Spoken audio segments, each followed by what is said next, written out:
Hello, everyone. Welcome once again to the Adventures Travel Club television show. Betty, where are we? Oh, we are in romantic Rome. I tell you, when we came into this city, you know, your heart beats a little bit faster. It does. And you know, we threw coins in the fountain last year. So when you throw the coins in the fountain, it's a guarantee that you're going to come back again. And here we are. Well, you know, I've done that every time I've gone there. And of course, every time we've come back and keep throwing those coins in. Yeah, well, we'll keep on doing it because, you know, we usually come here anyway once a year. Oh, yeah, really. Rome is the eternal city. There is so much to see. But look at it night here. It's beautiful. Excuse me for interrupting you, but it is so beautiful with all the lights lit. And it's, your heart pity-pats a little bit. It's a magnificent city. It really is. And we're going to do some exceptional visiting on this particular program because we're going to go inside St. Peter's, and we'll explain that in just a little bit. But, you know, as we drive around through the not the outskirts, the inskirts of Rome, yeah. and some of the fancy areas for shopping, we didn't go to those, though. You and I went out on our own, and we went to a few little discount places, didn't we? Oh, yes, we did. We're looking at overcoats, huh? As if you need an overcoat here. No, the prices were good, but then they came back and said, golly, would you ever wear one of those? No. I mean, they were, what's that? What was that made of? Cashmere. Yeah. Cashmere, oh, yeah. golly, just But now beautiful. look at the square here. Oh, this is beautiful. And we were so fortunate because there weren't a lot of people. That's if right. If daytime, it's different. I mean, it's a miss. Except for this particular day. Now, Yeah. we are at St. Peter's, and we are going around the side of St. Peter's right now because we're going to go inside and down into the crypt for Father Jerry to celebrate Mass. Now, a lot of people don't get to see this particular area of the Vatican, and it depends on, you know, tour groups usually will see, of course, the main floor of the Basilica and have the opportunity to go through the Vatican museums and the Sistine Chapel, of course, which we have done as well. But this is a morning. This is a Wednesday morning, and look, Betty, nobody. There's nobody here. And you know, we owe that to Father Jerry. Yeah. He knew someone and pulled a few strings because when I talked to my wholesaler about this was the Wednesday where the Holy Father has his audience. Right. You can't go there. It's impossible. So Father Jerry, excuse me, I want to I was finish just going to this say, a little bit. you notice that almost at every altar, there's a Mass going on here at St. Peter's at this hour of the morning. Yeah, but no people. But no people. No, and That's so right. we were very, very privileged. We're very fortunate. And what I started to say, they said, oh, it can't be. I don't believe it. That's going to happen. I said, believe it. And it did. Well, now, because this is also closed, because the Holy Father on Wednesday, is going to have an audience outside of St. Peter's in the great big huge plaza out there, which is absolutely beautiful. And so they close everything. Well, now we've gone downstairs, and here you can see this marks the spot of the tomb of St. Peter. Now, the little box that you see right here does not hold his bones. There's a little box off to the side, which we can't see right here. But this is very special, and Father's going to explain that to us a little bit later on when he comes down all vested and we, of course, celebrate Mass. Resplendent in his robes. Oh, so beautiful. I'll tell you, it's great. Now, where we are, this altar, which our people are facing right now, is only reserved for bishops and for cardinals and for guys that know how to people from Channel 49. Right. Know how to pull a special deal. And this is magnificent, though, to think that that actually, you know, this was a place where St. Peter is buried. Do you know there's a story behind this, Marv? The St. Peter, you know, was a hill at one time, and they didn't really know exactly where St. Peter's bones were, where he was buried. Well, after years, I don't know how long ago this was, that they actually discovered the spot, and that's the spot where the Vatican is, or St. Peter's is built right now. Right. That was actually where they did find his bones right after he died. Yeah. You can see here on the ambo, here is the Lord is giving St. Peter the keys to the kingdom, and you saw just a little bit earlier the carving that is on the altar itself with St. Peter being crucified upside down. Yeah. And this is just really quite nice. The whole area here is where the popes are buried. There are many, many popes that are buried here. A few that are buried, of course, in Avignon, which we saw in one of our earlier programs as well. And this is the chair of the presider of the Mass. We were also privileged a couple of years ago when our own bishop celebrated Mass here at the tomb of St. Peter. And so this was great to be able to do this again and to visit this place. And, you know, there's a time factor here too. I mean, you're only allowed a certain amount of time that for your Mass to be in there, because there are other bishops and cardinals that have. That's right. They take precedence. Yeah, you know, that's what you get the title, you get the works, don't you? I guess so. But isn't this beautiful? Yeah. Now this is all behind glass, as you can see the reflection right here. But I just thought. I'm always amazed whenever we go to St. Peter's. You know, you don't have that feeling that you are a tourist. Now, here's where one of the popes is buried. You don't have a feeling that you're a tourist. You really have the feeling that you're sort of at home. You belong. For everybody, not just Roman Catholics, but for Christians and for non-Christians alike. This place is a welcoming, warm, wonderful place, and I think everyone should have the opportunity to visit the Vatican, because it's just absolutely magnificent. And these were such extraordinary circumstances. And we're going to listen to Father Jerry here in just a moment as he reads the Gospel and then gives us a great explanation. The Lord be with you. And a reading from the Holy Gospel according to John. When Jesus had appeared to his disciples and had eaten with them, he said to Simon Peter, "Simon, son of John, do you love me more than these?" "Yes, Lord," Peter said, "you know that I love you." At which Jesus said, "Feed my lambs." A second time he put this question, "Simon, son of John, do you love me?" "Yes, Lord," Peter said, "you know that I love you." Jesus said, "Tend my sheep." A third time Jesus asked him, "Simon, son of John, do you love me?" Peter was hurt because the Lord had asked him a third time, "Do you love me?" So he said to him, "Lord, you know everything. You know that I love you." Jesus told him, "Feed my sheep. I tell you solemnly, as a young man you fastened your belt and you went about as you pleased. But when you are older, you will stretch out your hands, and another will tie you fast and carry you off against your will." What he had said indicated the sort of death by which Peter would glorify God. When Jesus had finished speaking, he said to them, "Follow me." The Gospel of the Lord. Praise to you, Lord Jesus Christ.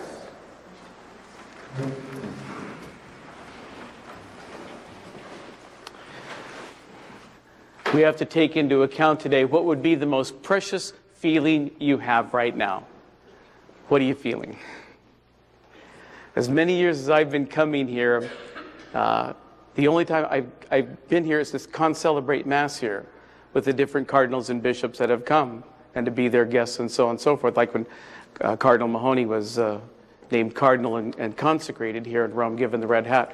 We all came here, and I sat way back there in the back, and I thought, one of these days, maybe I'll get the privilege of saying Mass at the tomb of Peter.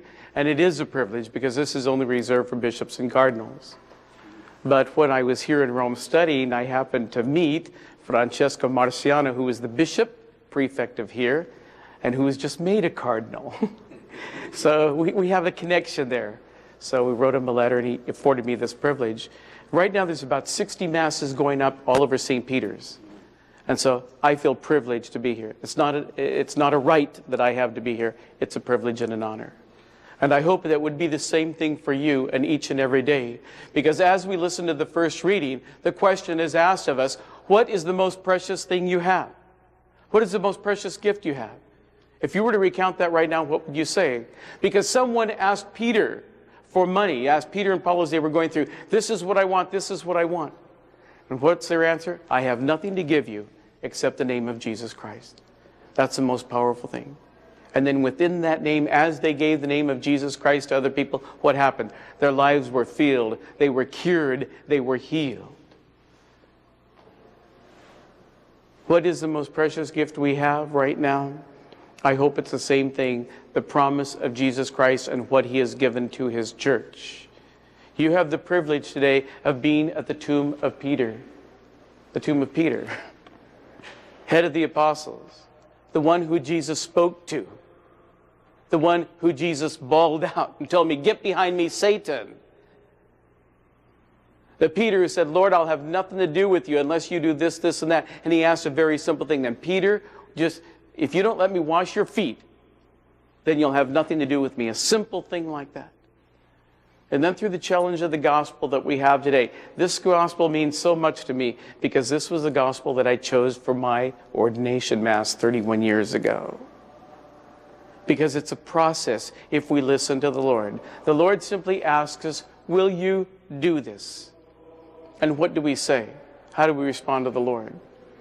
But then when we come within our relationship and our faith experience, another challenge is given to us. And it's what the challenge that out of all the things that Jesus said to Peter, write down, and Peter, and they argued and everything else and told him, "Get behind me, Satan," called him everything else under the sun, bawled him out. Finally, it comes down to my relationship with you. What is it that I'm asking you? Peter, do you love me? Do you love me? Do you listen to my words? Are you willing to follow me? Are you willing to do my will? Are you willing to go through the example that I am going to show you? And Peter says yes, and he has no idea what the Lord is calling him to do. Jesus told the apostles many times, we're going up to Jerusalem. There the Son of Man will be handed over. He will be crucified and all this stuff. And Peter says, what? That will never happen to you. Never. And yet Peter, at the time of his death, realized the most precious person he had, Jesus Christ. You just saw the spot out there where they were going to crucify him. And he said, "I am not worthy to be crucified like my master. Turn me upside down.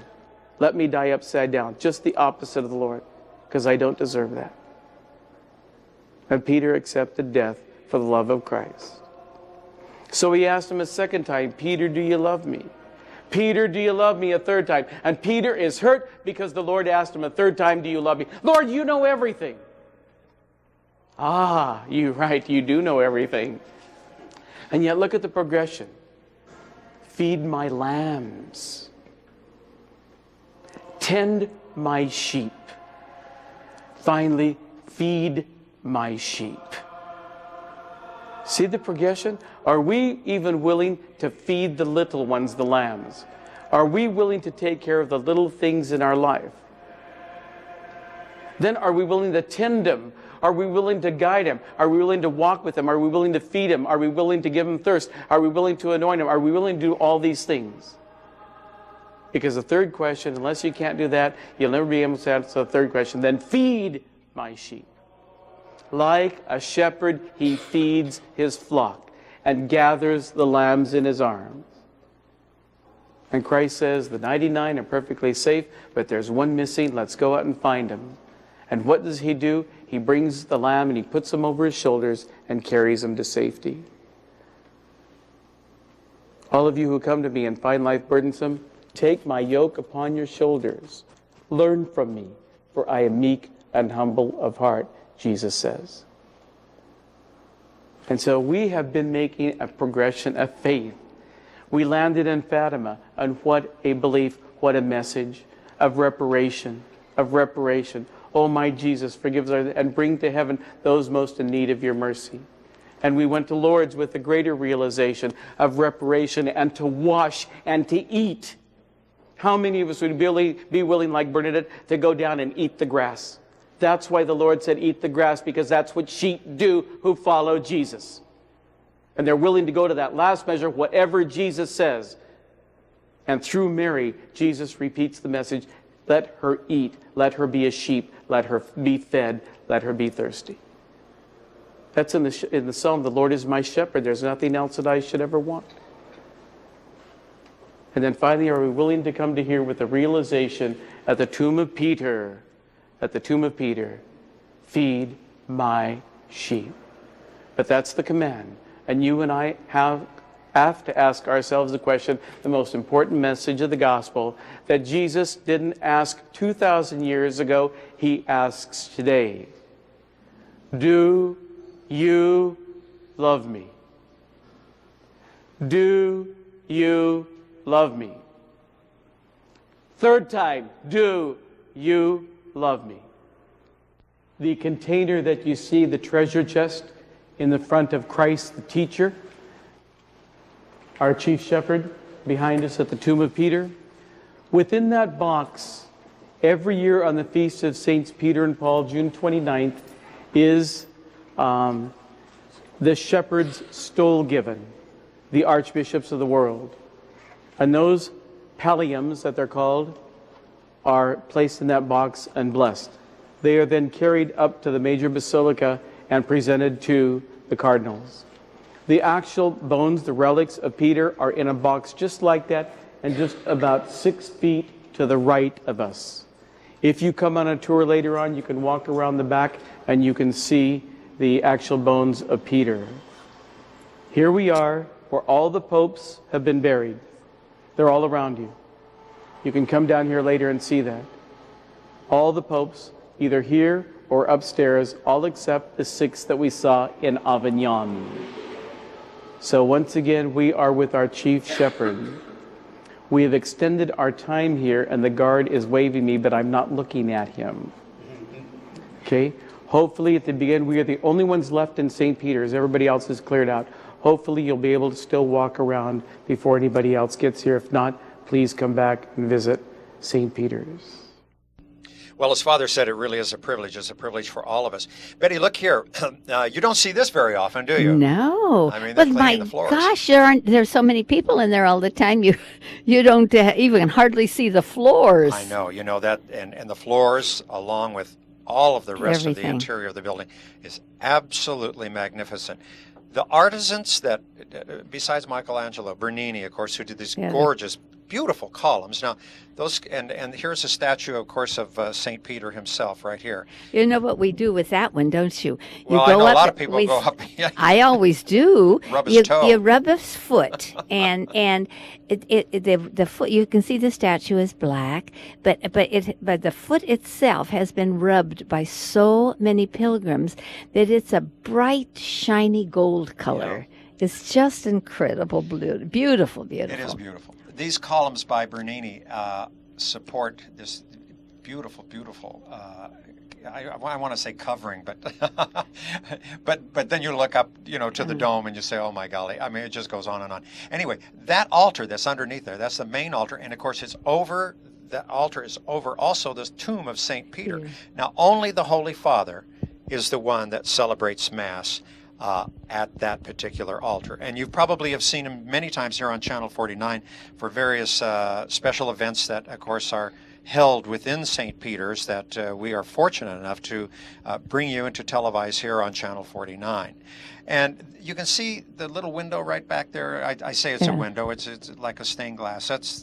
There's a picture of a dove, or representing the Holy Spirit. Mm-hmm. And right under that is what we call the chair of St. Peter. In fact, the very first time I went to the Vatican, it was right after Vatican II, and everything was still set up, all of the seats and everything. And I was fortunate enough to go to Mass right there at that particular place. It was just wonderful. Now, you said the Holy Father is the only one that celebrates Mass at the main altar, but he has many who celebrate with him. That's true. So the other priests do have that privilege of celebrating with the Holy Father. And here is John the 23rd. Now, we first saw him below in the crypt, but this Pope decided that they would exhume his body, and when they did, they found that his body had not corrupted. This is another pope that is there, but that body has corrupted, so there's a mask over the face. But John the 23rd. John the 23rd did not. So evidently God knew what he was doing when he wanted a breath of fresh air, and John the 23rd to bring that into the church. And of course, Michelangelo's Pietà. So this is the prize. This is what everybody hears about and reads about and wants to see. And the lines form to the right. But see, like we were there that day. No line today. Nobody. It was just us. It's almost like we had a private visit Right. Yeah, Really it privileged. really was like that. That's very But true. look at, she is so beautiful. There are so many people that have tried to reproduce this, and they're all beautiful.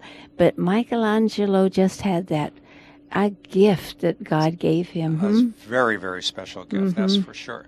As we are going along looking at various areas here, and of course the beautiful side altars that we see, we noticed that there was a crew of folks that were, and they have a lot of people there, of course, working at the Vatican. They were setting up some areas so that people could only kind of go in one direction. Then they were going to set up chairs as well. I don't know what that was for, and because the big audience, of course, later on this afternoon is going to be outdoors.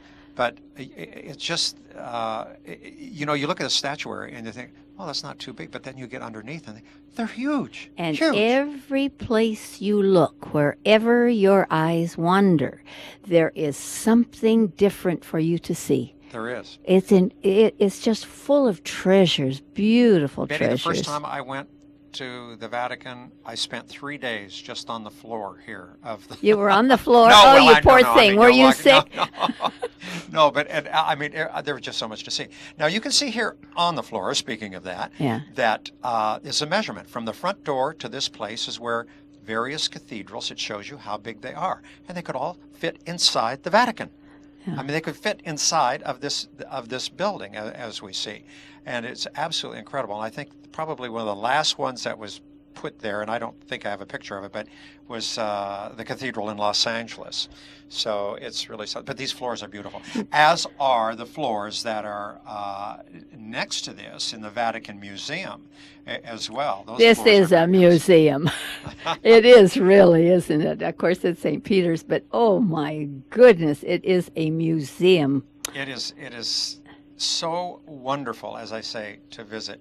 And most of us, of course, take the guided tour through, and of course that's usually later in the afternoon, but that is when this swells to thousands of people inside of St. Peter's. So again, we say this was just a very, very special time for us to be able to visit, and where there were very few people like ourselves that were there. Probably some guests of some of the other priests who had celebrated Mass that morning. Now, this particular section that we're showing right now for the Adventures Travel could actually be used as an educational tool, taking out of context and using it just to introduce people to the Vatican. Let's sell it.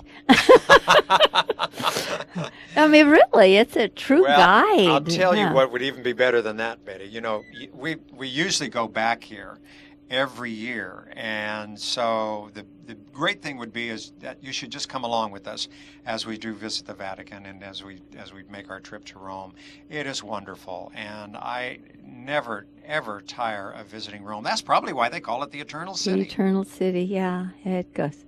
And here's another shot of one of the popes there, that, of course, with the mask over the face because the body had corrupted. But now, there's the stairs right there going down into the crypt. Mm-hmm. And you see that's right under the main altar right here. So it was designed so wonderfully well. And then, of course, the dome, of course, you know, is beautiful. In the next program, I'm going to climb up on top of the dome and get some pictures from there looking down in the other direction. Betty, I've only done this one time, and I was so amazed because when I looked down, the people look like little ants. It doesn't look like that when you're on the floor looking up, you know, at the at the dome. I mean, yeah, okay, it's big and it's huge and all that sort of stuff, but when you get up there and start looking down, you really realize how high that is and how magnificent it is. The architectural wonders of it, the engineering of it. I mean, even if without all of the artifacts, all of the beauty inside, the magnificence of the building itself. Oh, the structure is incredible. And when you get out on the plaza then, and it's just all fits together like a puzzle. Well, you know, you're absolutely right. It does. It does that very, very much so. And it's the everything from the gardens to all of the office buildings that make up the city-state. And, of course, that's what the Vatican is. It is a city-state. And that's that. Located What's that? That's right up the painting right at the. What's the very- painting? I couldn't. Well, I'll tell you what. Next time you climb up with me up to the top, and we'll go take a closer look. How would that? Oh, you don't know either. No, I don't know what it was. I Oh, was okay. shooting that with a telephoto lens. How would I know? Well, I just expect you to have all the answers, Well, But- of course, this is at the chair of St. Peter's. Oh, This now is- there's the Holy Spirit. Right. That's beautiful. Isn't Yeah. it? Just absolutely beautiful. And the way the sun shines through it brings it all to life. It really does. It really, really does. Well, I hope you all are watching this and enjoying it as much as Marv and I are doing it right now. It's, as we say, I just never tire of seeing the inside of the Vatican, and we're so privileged that that the Vatican television does send us particular feeds, like on Christmas and like on Easter and other special holy days, from this very, very place right here. And it's absolutely wonderful. Of course, Vatican Radio and Television disseminates information to all over the world. Vatican Radio, of course, is very old. Marconi was the one who established Vatican Radio years and years ago. And that's, he also established, of course, with the Vatican, the short wave Is that when radio you station. began in this business? Just about.